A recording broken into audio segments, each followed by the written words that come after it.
Hey to Chiro Hustle. Sit back and learn from the greatest influencers in the profession.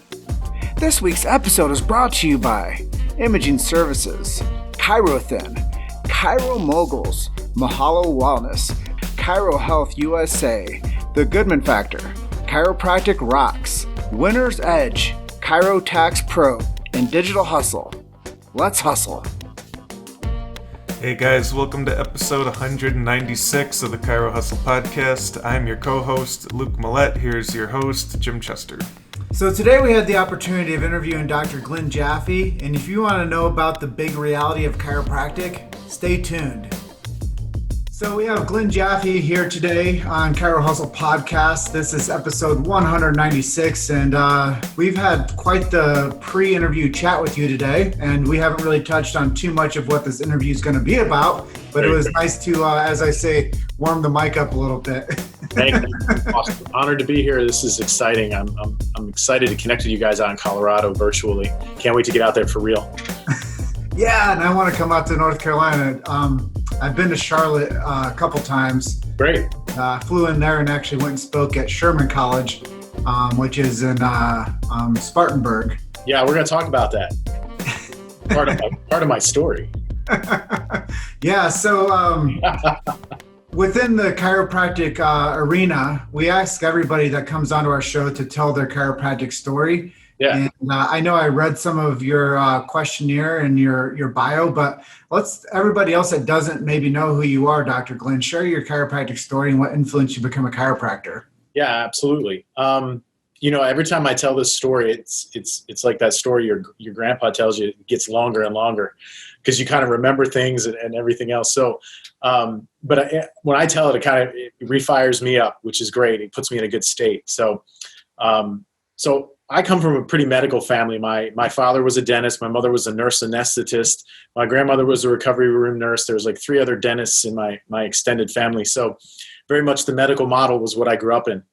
And when I'm trying to figure out what I was going to go to college for, I looked at what my mom did as a nurse anesthetist, and I'm like, oh, not a lot of school compared to, being a doctor and make a good living. And, that's kind of the gist of what you're looking at when you're 17, 18 years old.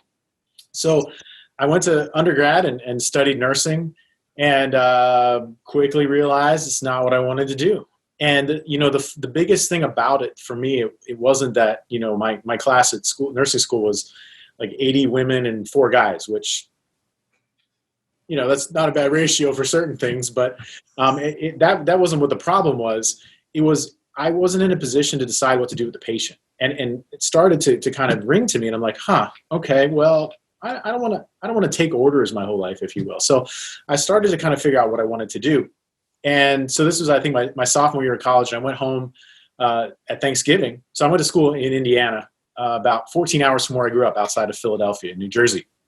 And I went home to see my parents and my brother, and I went to go get adjusted from my chiropractor. My parents had gone to chiropractors, and my brother and I started going. And the reason I started going when I was in middle school, I started to get really bad headaches.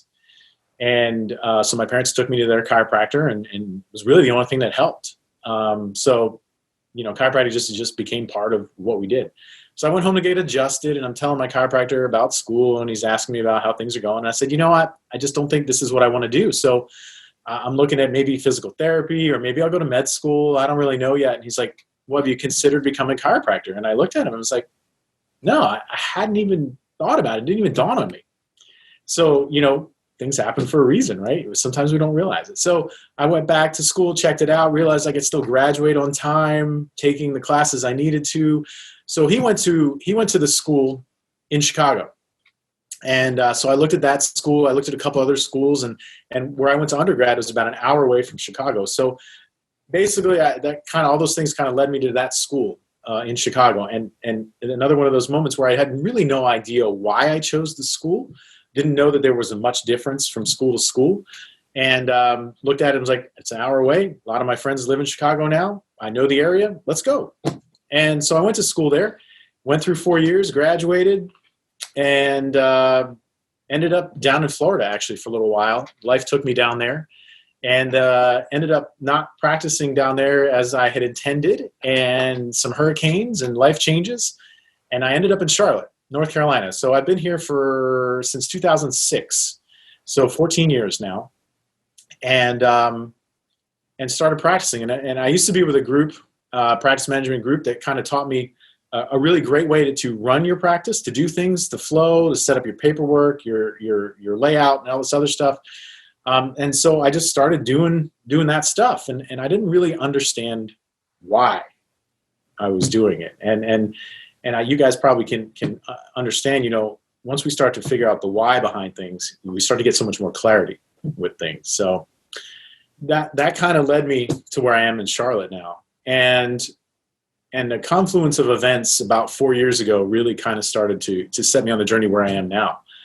And here's the Sherman part. So Sherman's an hour away from here.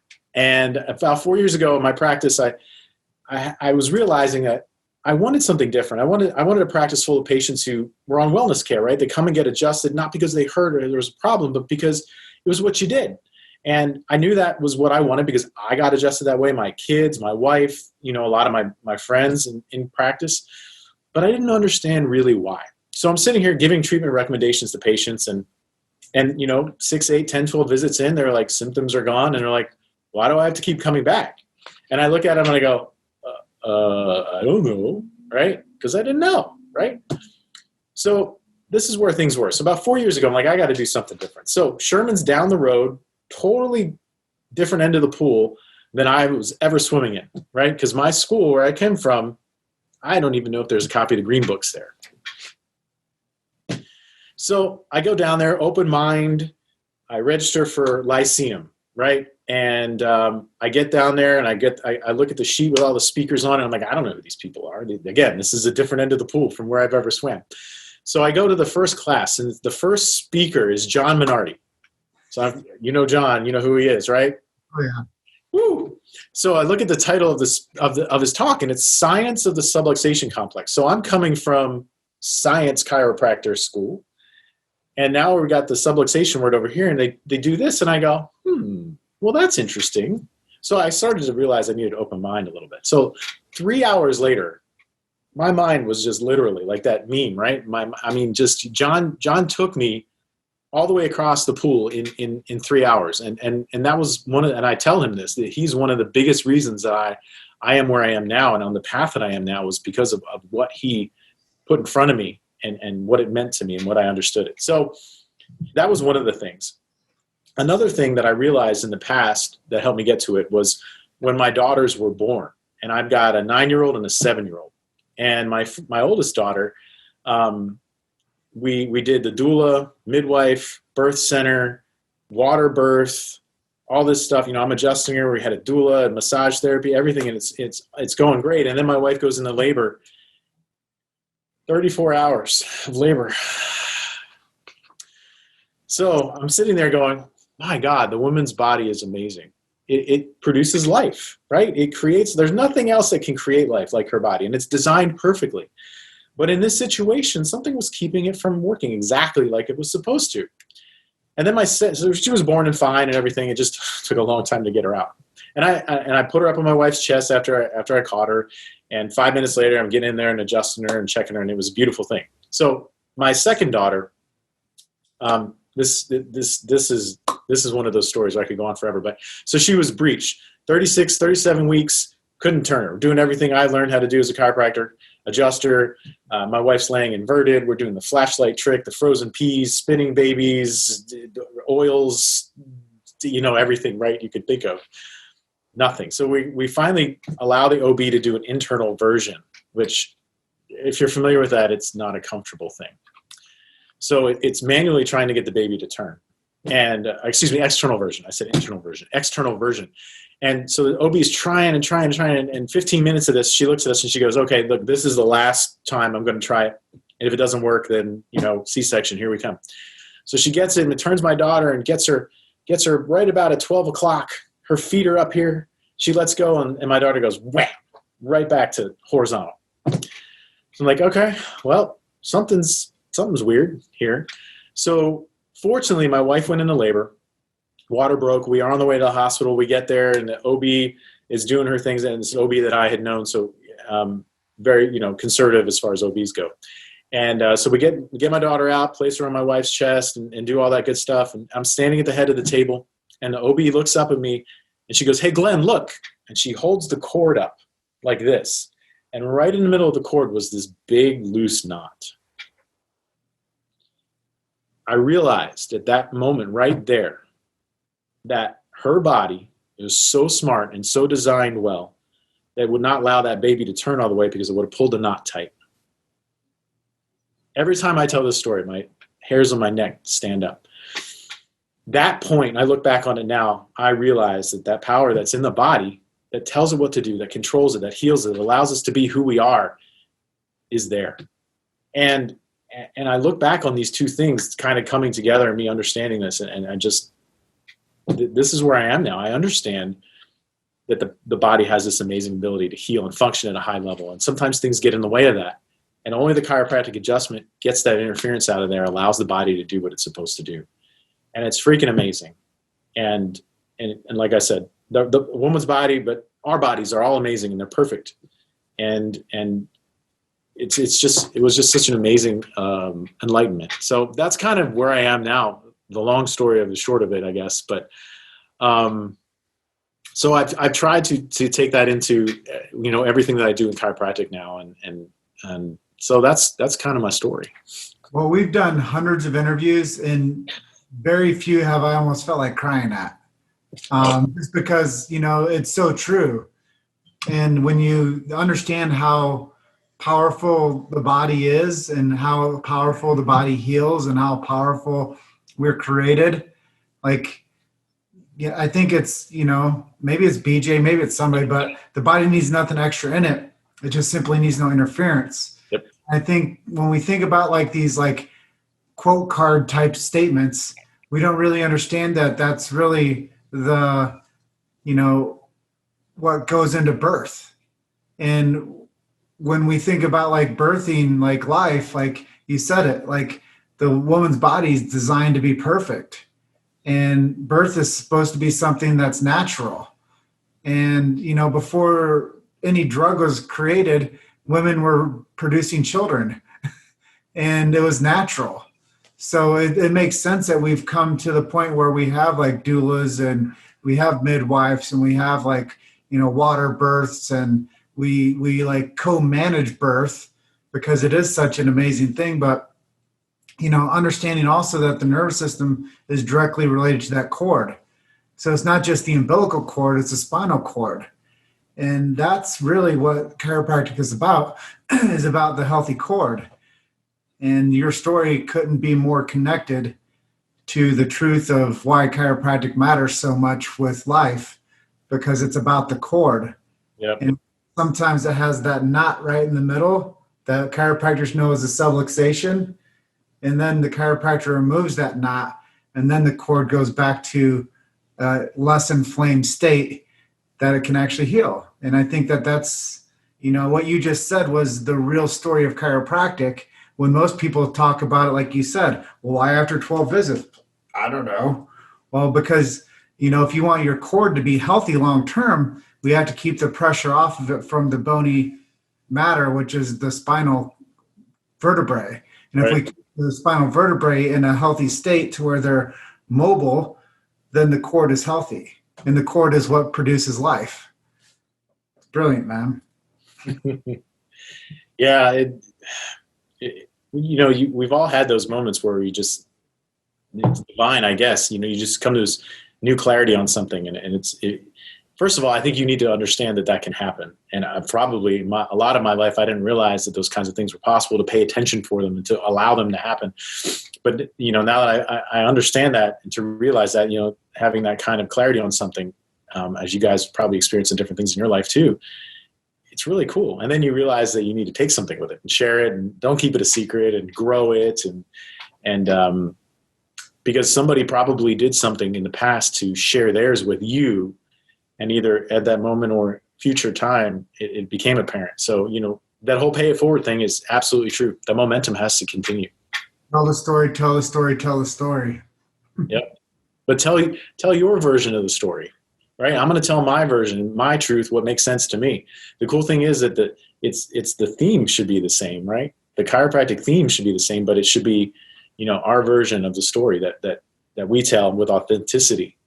And that's another lesson I've learned, a few years ago is you've got to tell the truth, and don't be afraid of if someone agrees with you or not, because that's not why you're telling the truth.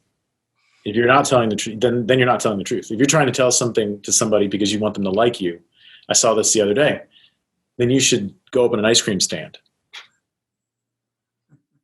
So, being a chiropractor, what are some things that you do that are unique or maybe different from what other chiropractors do?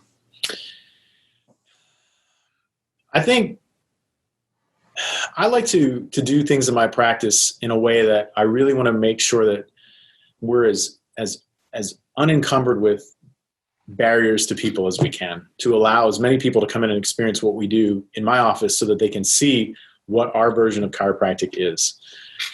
And we try and do things in a way that are efficient, to respect people's time, because I think that's one of the most important things that people hold on to, aside from their health, is their time. And we can't reclaim time, right? It's gone. But we can do things to change our health and to show people by both telling them and action and having things set up to respect people's time. Just the way that we schedule in the office and the way that we schedule new patients and we kind of, I wouldn't say we run things wide open here in the office, but we've got kids, and kids bring that energy in, and even the grumpiest of grumpy curmudgeon guys sitting in the office, you got a bunch of kids in here and he's going to start cracking a smile. And just allowing things to happen, but still controlling things so that we can, deliver an experience that patients don't get anywhere else. And I like to think that we try and exceed their expectations higher than they even thought that they could go, but still delivering chiropractic, and chiropractic being the part of it. So what are some mantras that you live your life by? Well, I think the biggest thing for me in the last 4 years is really the understanding of that mantra of chiropractic is that the body is designed to heal and function at a high level. And realizing that, and the analogy I tell my patients and other people when we're talking about chiropractic, I think sums it up greatly. If we didn't have this ability to heal and function like we do, we all would have died of a paper cut a long time ago. Think about that, right? You cut your finger, it bleeds, you can't stop the bleeding, you're dead, right? It would take a couple hours, right? But we wouldn't have those platelets, we wouldn't have the clotting, we wouldn't have the skin repair, we wouldn't have the white blood cells to keep the infection. What tells the body to do all that? Right there on the fingertip, right? So if that's the case, then doesn't it make sense that anything else that happens with the body typically has this kind of the same framework? So why don't we do things to allow that to happen? So that's kind of my mantra with that. But just to live life fully and to experience things and to stop worrying so much about what other people think too. I think I'm at the point in my career where I can safely say I really don't give a rip what other people think of me. And I'm not doing that to be crass or to be egotistical, but I feel like I'm at a point now where I'm so confident and comfortable in what I know to be the truth and what I understand to be the truth that I want to share that. And I want to do it in a way that delivers it with love and compassion, but at the same time, I'm going to try and be as unwavering as I can. And I can tell you that I still struggle with that. That's one of my biggest things. But I know that I can keep working on it. And I know that a lot of people watching this have potentially been in the same situation that I've been in the past or are now. And I want to tell you, it's okay, man, or ladies. It's okay. We're all going to get better, but you have to do it. It has to be active. You have to do action for it. So I think those are probably my biggest mantras. Yeah. One of my favorite things you said there was something I tell people about chiropractic is that you don't have to believe in it. It just works. And I say, so when you cut yourself, when you're talking about these platelets that repair the skin when we have some type of an abrasion, I go, so when you cut yourself, do you have to look at your arm and tell it to heal? No, because there's an innate property inside your body that doesn't want you to die. Yep. And it's do everything that it can to repair that moment of injury to where your body starts to self-heal. And I go, that's just like with your spine, is when you have a misalignment in the spine and the chiropractor readjusts that misalignment, the body, you don't have to tell it to heal. The body just like goes into that state of repair. And, that's probably the greatest thing that anybody can ever hear is, you didn't go to the school of life, but when Sid Williams would drop the keys, I can't tell the story enough. But when I'm out doing a screening event, people come up to me, they're like, well, I don't believe in chiropractic. I'm like, well, chiropractic's like gravity. It works whether you believe it or not. Like, you don't have to be a believer. You just have to get adjusted. And the body's got to take care of itself because chiropractic is bigger than your mind. And that's what the thing that people don't really understand is like when the body gets hurt, it's going to heal. And there are limitations in matter and there are the adaptability processes. But if the person is adaptable and there are not limitations in matter, the body heals generally. And the white blood cells come in, they're like, hey, I'm going to like repair this like wound and the body's going to heal up. And like 3 years later, you don't even remember where the scar was. Yep. So, that's, back to what you were saying about just understanding the bigger idea around chiropractic it's a bigger idea than what most chiropractors can really understand. So, yeah, absolutely. But I would challenge it though. We call it the big idea, but I don't think it's an idea. It's a principle. It's a conviction. It's the big reality. Absolutely. And the cool thing, and I feel like because of where I came from with my old chiropractic understanding is all the science, like the Minardi's and the Havoc's and all them, it proves exactly what BJ and Dee were trying to tell us 100 whatever years ago, right? That when there is interference to the nervous system, the body responds in a certain way. We remove that interference, it changes the way the body works. It changes the brain. I mean, if you haven't read Heidi Havoc's book, go read it. It will update your understanding of chiropractic. Let me tell you. The thing I love about our show is these are the conversations that I have with chiropractors that are off camera all the time. So it's cool that we're actually having these conversations and we're time capsuling them and we're documenting the conversation of chiropractic for the past 3 years. And people can actually like tap into that 10 years, 20 years from now. And they can say, wow, that was the conversation around chiropractic on, whatever the day is, September 3rd or September 2nd, 2020. Yeah. And be like, that's what was reality, the big reality of chiropractic on that day. And I think that's what's really cool about what Luke and I get to do is talk to people and get their perceptions on what is chiropractic, how do they get into it, and where's the profession going. So, I love what we do. So yeah, thank you from being in the profession for helping to get that message across to more people. Because the more we hear it, the more we see it, the more we taste it and smell it, touch it, the more you're going to remember, and the more it's going to be up here, and the more you're going to be able to think about it, and it's going to change your brain and get you back in that state when you first heard it. Happy genetic. Absolutely. Absolutely. Awesome. So how do you think the world would change if everyone got under consistent care? Wow. Well, there's the $1 million question, Luke. We have with everything that's going on right now, like I said, I think before we started, the contrast of viewing health versus sickness has never been greater in our lifetime, obviously. And that paradigm has to change. We have to get away from the broke fix, the reactionary, the so worried about the seed, and get back to looking at, we have to take care of the soil. We have to take care of, as we call the terrain, right? That's the original text. You've got to change. We've got to be proactive. And America, as we know, we're the worst. Because of everything that's brought us to where we are, we want to, as a society, everything should be given to us, right? Here's your pill, here's your label, here's your diagnosis. Don't take any accountability. Don't take any responsibility for yourself. Just sit there and let it come to you, right? Look at what are the 3 businesses that have taken off since all this stuff started? Grubhub, whatever the other, Uber Eats, and the other one, right? And it just dawned on me the other day. I was, I don't watch TV at all, but I saw an ad somewhere for it. I'm just like, the picture was this slothy looking 20-year-old kid with 5 o'clock shadow, and he's just lounging on the couch. And the slide just keeps changing each day, and you can tell because the shadow on his face is getting longer that it's and it's just every day. Grubhub or whatever the ad was for kept bringing it to him. You made it to Chiro Hustle. Sit back and learn from the greatest influencers in the profession. This week's episode is brought to you by Imaging Services, ChiroThin, Chiro Moguls, Mahalo Wellness, Chiro Health USA, The Goodman Factor, Chiropractic Rocks, Winner's Edge, Chiro Tax Pro, and Digital Hustle. Let's hustle. I mean, and it's probably McDonald's or Burger King or whatever. And I'm just like, oh my gosh, can we take responsibility for ourselves? So getting chiropractic, getting the principle of chiropractic into people that they understand, we get to that tipping point where you need to do things proactively. You need to get your body to work better. Again, the big idea, the big conviction, whatever we want to call it, right, is the body can do these amazing things. Why aren't we doing things to enhance it? Why aren't we doing things to allow it to happen?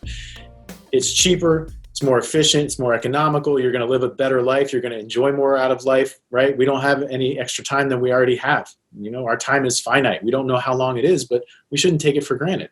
So if you're going to spend your entire life in this perspective of woe is me and, oh my God, I got to take all these pills just to get by for the day, right? As opposed to, all right, what am I doing today to be more vibrant? What can I do today to get more out of life?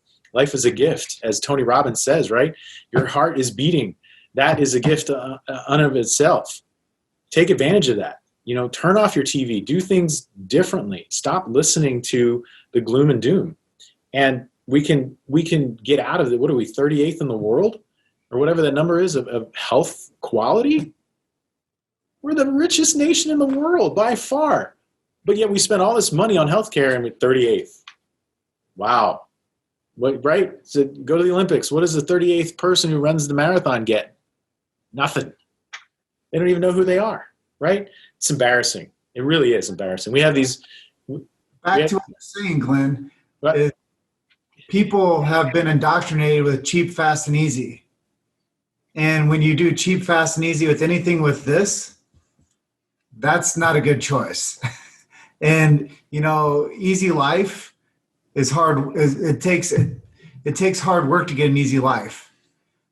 And that's the part where most people don't realize is that when people are thinking about success and they think about how hard it is to actually like become successful, that's when the person that's successful is teaching others. Right. And I think that that's what happens in chiropractic is you guys go to school for so long to learn how to take care of others that, you know, that's what makes you guys that one glimpse of hope for the profession of like healing as we advance as a culture, because an adjustment is not cheap, fast, or easy. It's the applied attention to details that comes with, you know, becoming a master.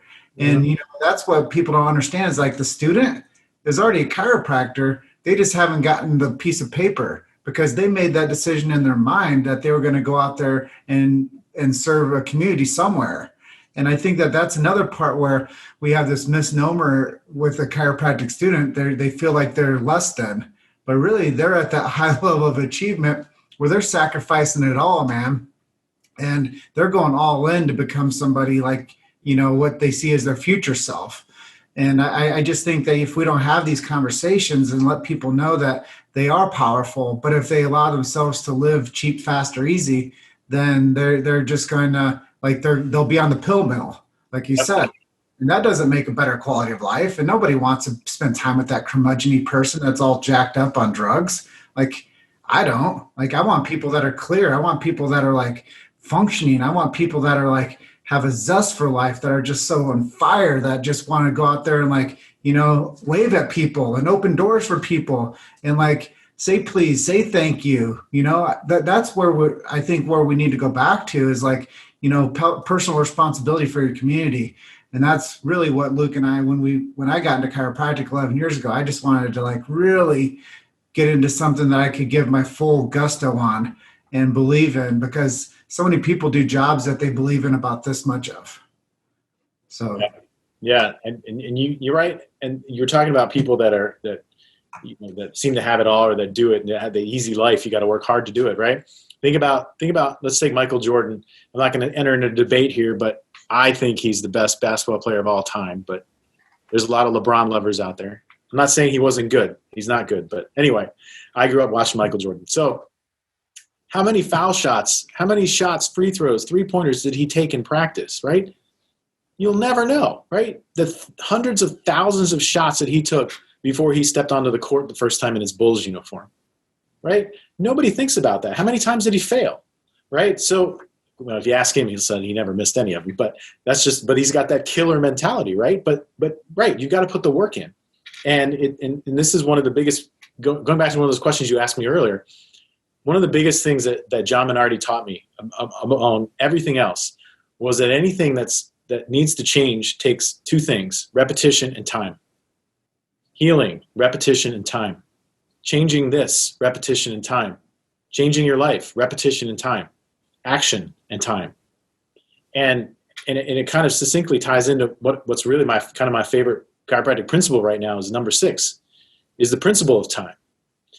And that's what's required for this shift, for the paradigm to change and for the world to see what chiropractic can do.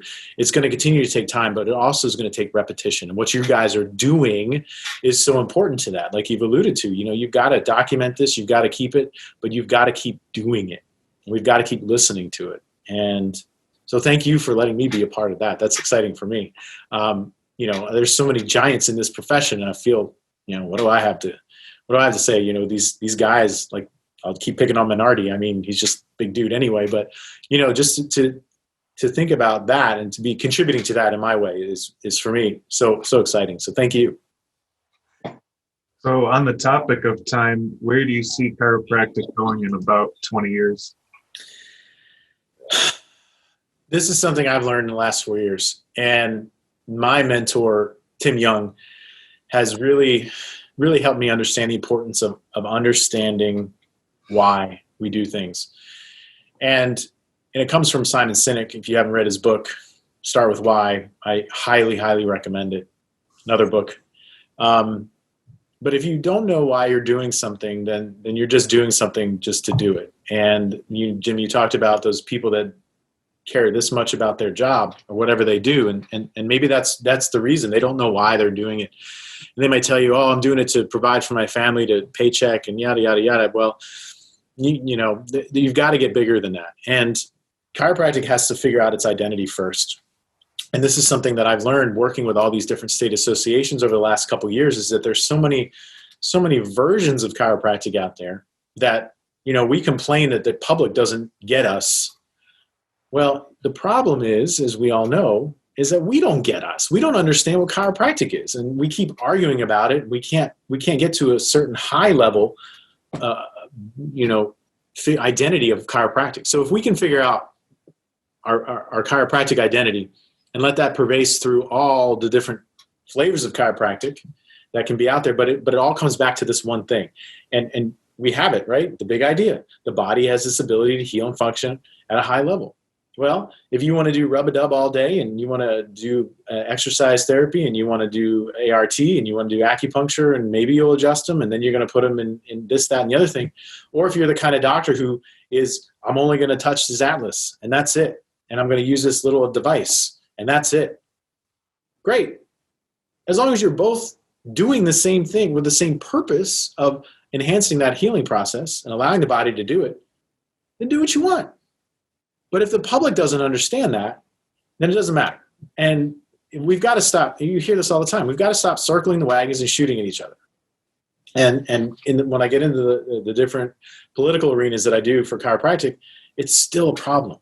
And the problem is that attitude is starting to go into past my generation, into the new, like Jim, you were just talking about, the students that are coming out of school or the new docs. They're starting to get this too. And it can't continue down each generation of this profession. That's the problem. We've got to do something to change course. Repetition and time, got to change it.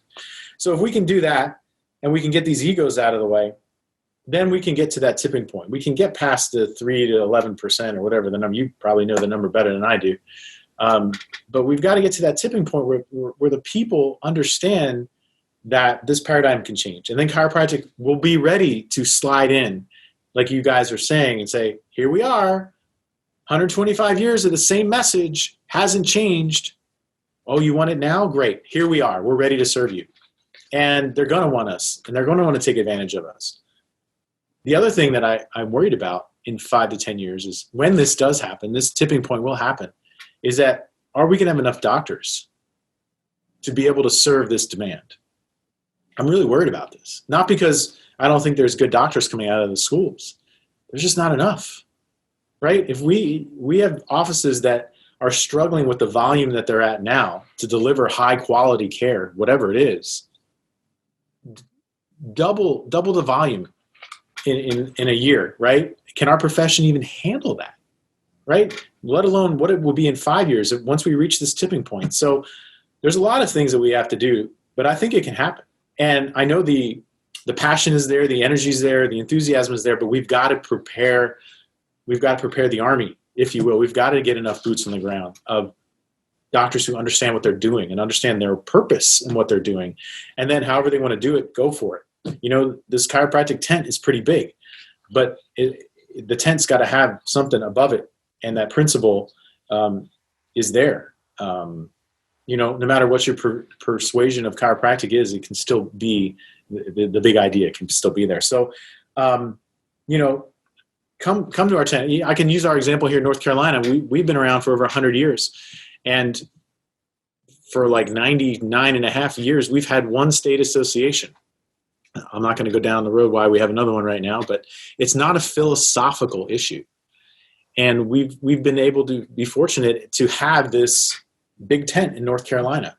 We've got functional medicine doctors. We've got doctors who do PT in their office. We've got upper cervical doctors, and they're all members of this association because it's the next level. It is about chiropractic. It is not about how you practice chiropractic. And maybe that's what it is. We're so focused on the how and the what, just like Simon Sinek says, that we forget about the why, right? Apple, we use the Apple and Microsoft. Apple makes computers. Microsoft, well, you know, IBM makes computers. Who sells more, right? Because Apple's why is out in front and center, and people have bought into the why. You know, I'm on a Mac right now. This thing confounds me. I've had it for 4 years, and I still don't really know how to use it. But I still have it, and I bought it because, you know, if something in here told me to get it, right, and it felt right. I didn't do it because it was cool, but there was something about it. So it's the why. So if we can do that, and then get that message congruently out there, so that people understand what we do, right? You go out and ask the public, what do we do? As chiropractors, you're going to ask 10 people, you're going to get 10 different answers. But if you go out there and ask them, what does a medical doctor do? Probably going to get a similar answer out of 10 people. But we've got to get to that tipping point, and I think it's coming. With everything that's going on, like I said, there's such a big contrast between what we are and how we look at health from the other perspective. And if we can get these two principles going of that tipping point and getting younger people to see the value of taking care of themselves from an early stage in their life, 20 years, man, 50% of the population of our country sees a chiropractor. Can you imagine that? I mean, stop what you're doing. Think about that. Think about your practice. I'm going to talk to doctors here for a second, guys. Think about your practice right now, and think about 10 times the number of patients that see you in a week, right? Think about that. Does that make you uncomfortable? Because it does me. I don't know how I'd handle it, but I'd figure it out. It's freaking exciting because it can happen, right? So ego goes away at that point. You're damn right it does, because you got people upticks. Yeah. And then chiropractic turns into Chick-fil-A. Pleasure. Is there anything else I can get you? But that's what it becomes. It becomes a systemized model, and it becomes less of, hey, I'm the king of my clinic. It's no, I'm providing service now. Mm-hmm. And the more that we can give more service to more people is where we're at. And I really think that that's where the chiropractic profession, I mean, to use like Chick-fil-A as the example, it's not so much that I think that Chick-fil-A is the greatest restaurant out there, but they deal with volume. And they've learned how to give service to people, and people go through that system. They could wait 45 minutes. They never feel cheated. Yep. So when we think about chiropractic, if people learn that, the process is there and there's demand for it, people are going to come in, they're going to line up, and they're just going to be happy that they're getting their subluxation taken care of. And I think that that's where we have to think about future pacing, like you're saying. What happens if 50% of the United States start seeing a chiropractor? Well, we got to really ramp up the soldiers. We got to ramp up the schools. We got to ramp up the education, and people have to come out and be ready to go to work. Yep. And that's just it is, the hours expand, the service providing stays true. The amount of care that the chiropractor takes on now will change because they're going to have to take a better care of themselves to produce for this new counted number of like exposure. So there's a lot of things that we'll have to mitigate as the profession grows. But I see it too as eventually the tipping point's going to hit and people are going to demand better health. Yeah. And pharmacology is going to become less like valuable to people unless they're like, I'm dying. Then people are like, well, I'm going to go do that. But if people just want to be healthy, they're going to be like, well, I'm going to listen to the guy that tells me, or the gal tells me how to eat right, think right, and exercise. And they're going to take care of me. And that's a chiropractor. So, yeah. And since this stuff has started, I have never had a higher percentage of my new patients come in and say stuff like, I just want to get healthier, or I know I need to do this because I'm young now and I don't want this to be a problem later. Like the mindset has changed. I'm 43 right now. I feel like where I stand in my generation and my age, I have one foot facing, we'll call them the old guard, and the other side I'm facing the younger generation that's kind of coming into their prime. And these guys and ladies that are in this prime now, these 20s and 30s and late 30-year-olds, they really get it at a way different level. They aren't indoctrinated with this broke fix stuff as much as, maybe our parents' generation or those, maybe 15, 20 years ahead of us. So yeah, it's exciting though. It's exciting. Absolutely. So what are some books that you might be in the middle of reading, and what kind of things do you do for fun when you're not in the office? So right now I'm in the middle of reading Unleash the Power Within for Tony Robbins. And I had a really, really dear friend of mine introduced me to Tony Robbins stuff last year, almost a year ago to this date.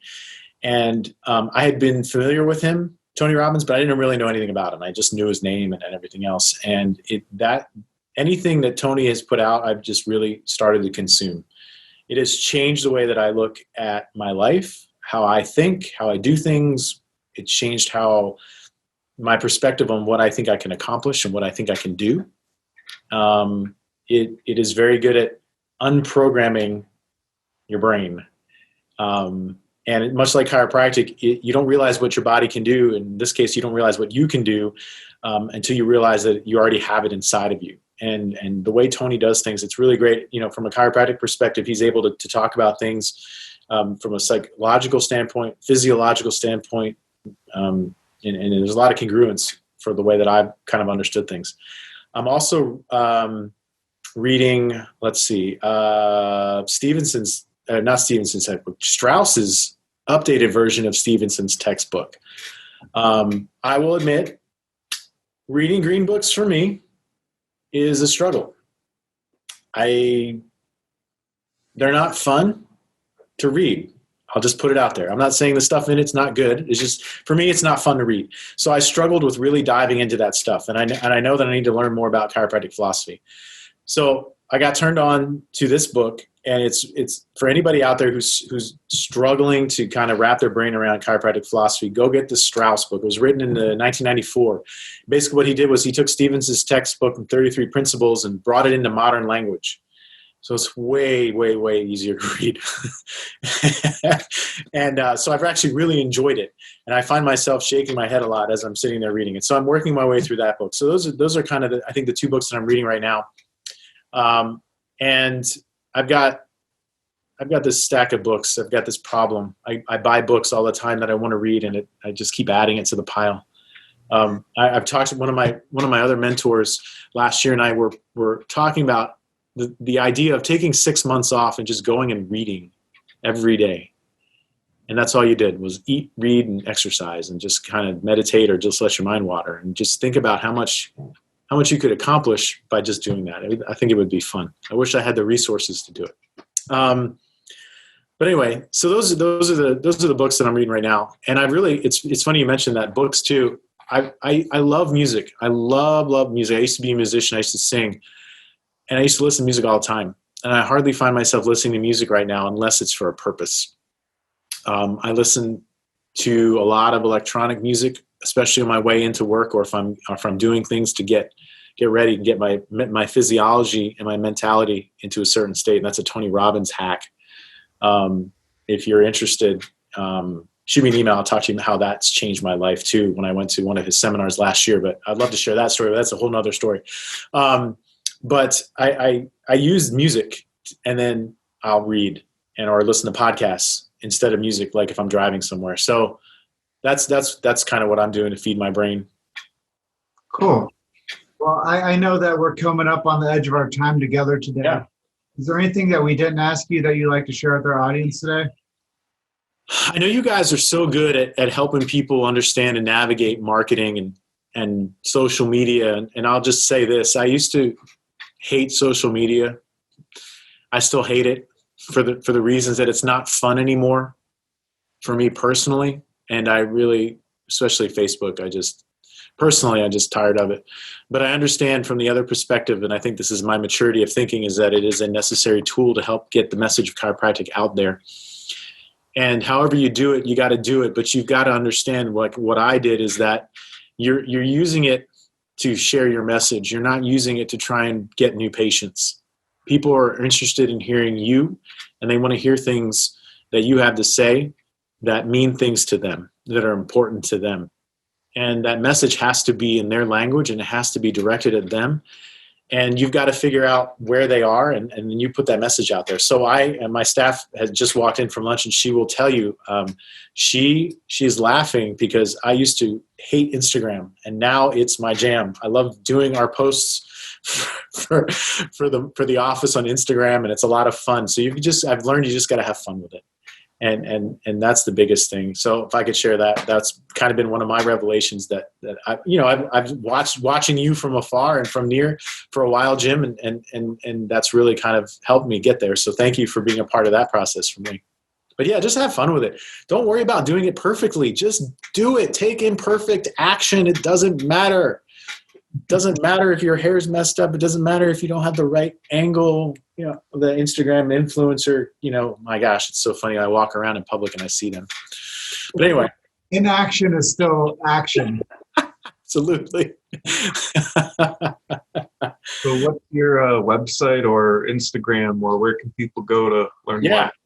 So I love, one of my favorite things to do is to pass information on that was shared with me. And I love mentoring new people. And I love having conversations with people that are smarter and better looking and know more than me, because proximity is power. And so my Instagram, my Facebook, my Twitter is all at Jaffe Chiro. That's Jaffe, F as in Frank, Chiro, and then the letters CLT, and that's for Charlotte. And my email address, Dr. Jaffe at JaffeChiropractic.com. So reach out, love to chat and get connected. And, just like any time, we always have people looking to make referrals across the country. And if I can find more great chiropractors to be able to get patients to, that's only going to help the population of our country and help our profession. So if there's anything else I can do, let me know, if political stuff or state association or, anything like that, or do you want to tell me your story? I'd love to hear stories. I love stories, and especially over a rum drink or something with rye in it. Not really a bourbon guy, but I love rye. So, but I'll drink your bourbon if you want to share it with me. So. All right, Dr. Glenn. Well, thank you for being our guest today. It was a real honor to connect with you, and I look forward to helping you out there in North Carolina before we know it. Awesome. Thank you, guys. I appreciate everything you do, and I hope the profession appreciates what you guys are doing too. Thank you so much. All right. Well, we want you to have a great rest of your day, and go take care of your patients, okay? Thank you. Thank you. Appreciate y'all. Take care. We'll see you. Thanks for listening to Chiro Hustle. Don't forget to subscribe and check back next week to continue hustling.